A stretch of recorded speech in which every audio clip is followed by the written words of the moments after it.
sudah diceritakan di sini, tapi ada suatu bagian penting yang tidak.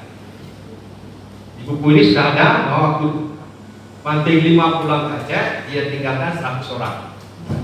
100 orang ini dipimpin oleh Tunku Bukit. Tunku Bukit ini terus berdakwah di Tanah Karo sampai dia meninggal. Meninggalnya di makamnya di Samosir.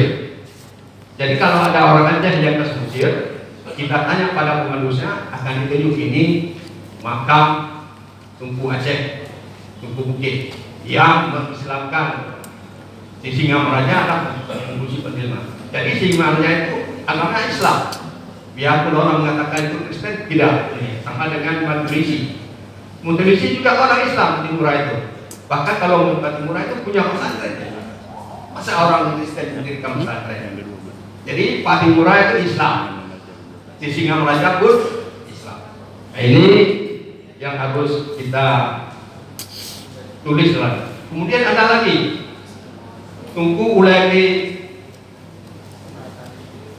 Tunku bukan Tunku Ulegi, di Uletu, kan ada ya? Ini ada di Sumusik. Ini pun harus kita dalami. Yang di Uletu itu tempat dia meninggal, ditembak. Tapi makamnya bukan di situ. Makamnya di Jung sana. Karena Tunku Ulegi itu adalah keturunan dari Mentero Adam. Yasi Mentero Adam, ada Mentero Adam. Jadi Uletu ini kita ganti kembali. Kemudian ada lagi Syahudin.